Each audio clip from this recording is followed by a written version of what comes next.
Gentlemen, it's day 5 of my UX design challenge, my posting random designs challenge, right? And today we are working on a book mobile app, right? And it's interesting because this was inspired by, of course, the Almighty Laird, right? So I was going through LinkedIn and I saw one of the screens he posted, and he was talking about how you can organize um how you can organize app in a way that it does not overwhelm the users, and yes, they would understand it, right? So by just reading that, and I thought, why not design something related to that? And boom, the only screen I did that you would say was directly linked to his was this particular one, right? But then every other screen I generated it. Okay, so I'll just give you an idea of what's up, right? So firstly, this app is called Fright. Okay, I decided to go with a dark mode. Of course, he went to dark mode, but normally I would go with dark mode, right? So I decided to go with the dark mode, right? And this typography, display typography called Bright, right? And yeah, and I think I'm compressing the letter spacing a little bit. Probably losing it would have been better, but then I was not quite sure, right? Either ways, I think they both look good, right? Wait, I think this looks neater, right? But anyways, so that was one of the decision I made. Yeah. So as for this page, I thought, why not have a bestseller section, a top authors sections, and then just randomly just scroll through and know what's up. All right. So yeah. So what I did was I just created it, right? I just created it exactly what I did, and I'm thinking of putting this this uh inside this here link now to layouting these two together. Let me play it and see what's going on here. Does it look far apart? Kind of look far apart. Probably I'll just leave it right around 16. Right? Same thing goes for the guy 16. Then the overall spacing will be 24. Exactly what I did. So these two is linked together. This two is linked together. This two here is linked. This section is linked together. So that way I'm able to have like a page wrapper, right? Then give them a gap of 24%, 24 pixels, sorry, right? So that's something you probably want to try out. So if you see the design right, you can see that this guy looks scrollable. It should be scrollable. How you do that is you just auto layout your element, right? And then instead of leaving it to be on hog, just just draw it down, drag it down to around the section you want it to stop, and then set it to what horizontal scroll. So that way now you have something that is scrollable. All right. So that's that, guys. So same thing goes for this guy. What I just taught you, right? So you drag it to a reasonable place, right? And then put it to a horizontal scroll. That way we have an horizontal scroll. Same thing goes for this guy, right? You can adapt, right, for that too. So yeah, the goal is on scroll of this section. Yeah, probably there'll be like an interaction that will play out here, right? I don't know how exactly I want to do it, but I know I have something in mind. I would love to try out. But anyways, so back to the original. So here I was able to create a section, um, a card, right? So this card is 100% auto layout. Actually, that's like it's 100% auto layout, guys. Yeah, every other thing you see here, right, is what's the word? Absolute. This guy here is absolute. The picture you see in the background is absolute. Which I just think is wrong. Is absolute, right? So it's crazy how everything is well placed. Now this guy you see here is absolute also, right? How I did if I should remove it from being absolute, it looks something more like this, right? So absolute simply means that regardless of the auto layout, it breaks out of it, right? And it becomes relative to the parent container, like what you are seeing, like so, all right? So, yeah, that's that. So for this, I chose to go with two colors, dark color, right? This shade you see, oh my God, I'm not even in the section. This is the section, right? This color you see, like so, which is 100% gray, right? It has zero saturation, right? Zero color, right? So I went with this gray, and then everything developed out of that. This guy too, same thing. It is gray, but a brighter gray, just to make sure it contrasts properly. All right. So yeah, I feel I'm just all over the place, right? But then that's majorly what happened here. So, and this guy here, you can see also this guy, I did not use 100% black. It makes it neater. I did not use 100% white. If I use something like this, you see how it looks compared to this. It does not make sense, right? So something right around here slaps harder, makes it subtle, all right? So I'm just putting that out there, right? So, and then for the book, a lot of people did not notice what I did for the book.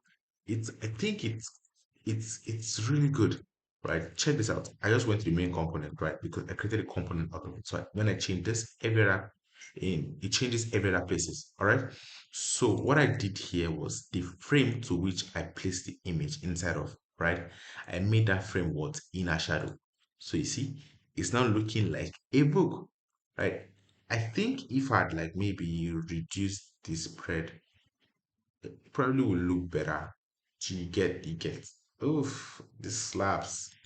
This slaps. I'm not gonna lie. But then, really cool. So that was the decision I made there. Probably could copy the same property and just paste on this other side. I'll tell you where I use this guy. All right, so that was what we were able to do here. Also for the rating, you see the way we put the author name, the name of the author, right? And that's all right. So moving on to the next screen, the history screen, right? Again, this was inspired by Lay himself. Okay, so I saw this on his page and then I thought, why not, right? The interesting thing with this is it's quite tricky. Firstly, you see the ellipse you have over here. It is it is circle, 100% circle first. Normally, you can break your circle into an arc, something like this. So I did it like so. I made sure I used my ruler to check they were both balanced, right? So after that, I duplicated it.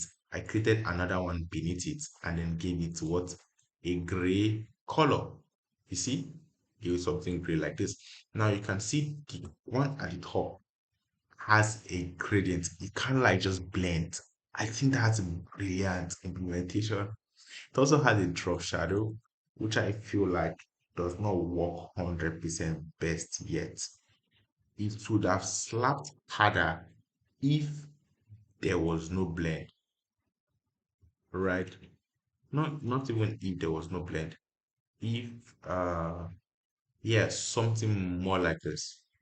I wonder why that was like that. Actually, who is not supposed to be like that? Aha, supposed to be something like this, right? So the blend and the shadow can exist actually. Ooh, this slaps, right? So yeah, so ellipse guys turned into an arc. Here I got my icon from where SVG Pro. If you're following this series, you know that I work majorly with SVG repo, right?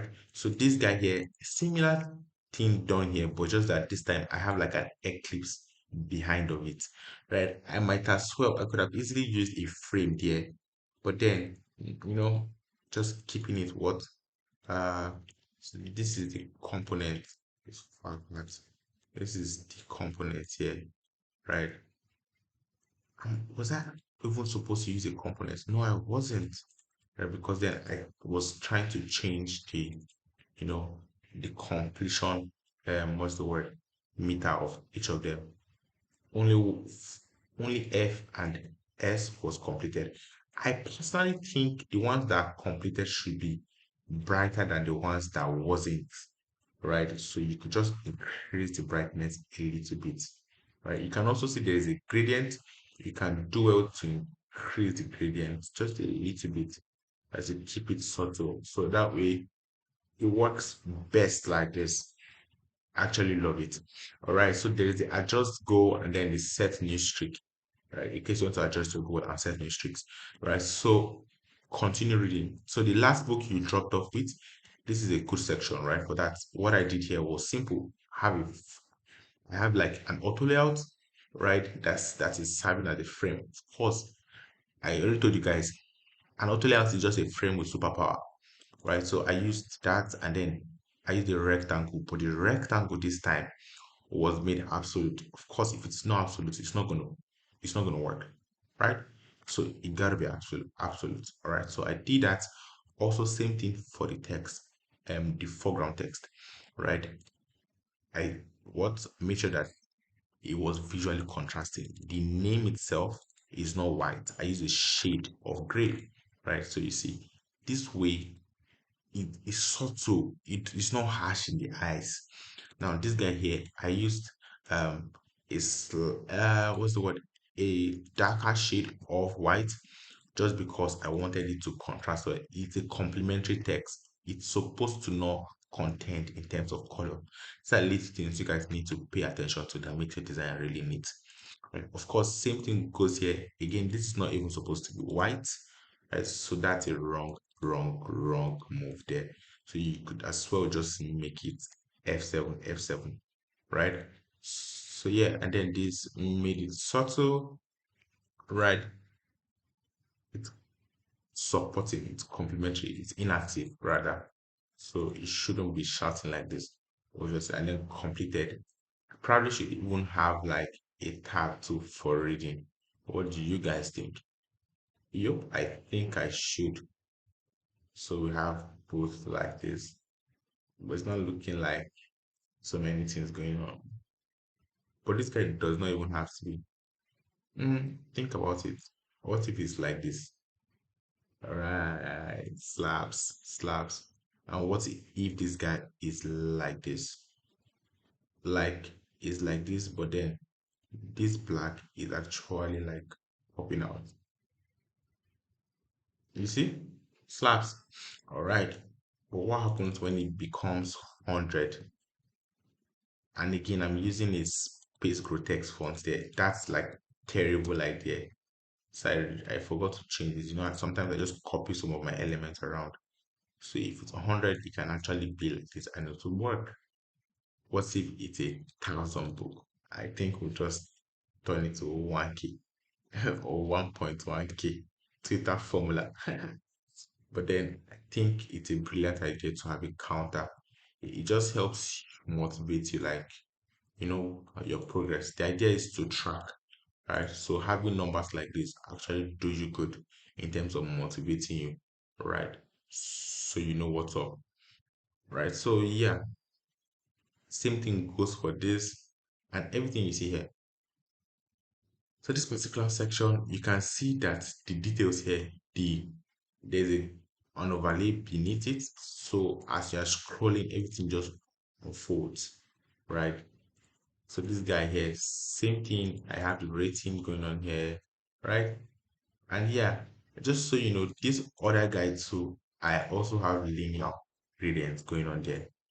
Okay, and I think this video is getting too long already, guys. So, anyways, and this guy, I use gradients. Also, I love this in letters where it gets to slant one text. I do it a lot now, so you guys should be seeing that a lot. But I think it's a brilliant decision. Either ways, see you guys in the next design challenge. Love you guys.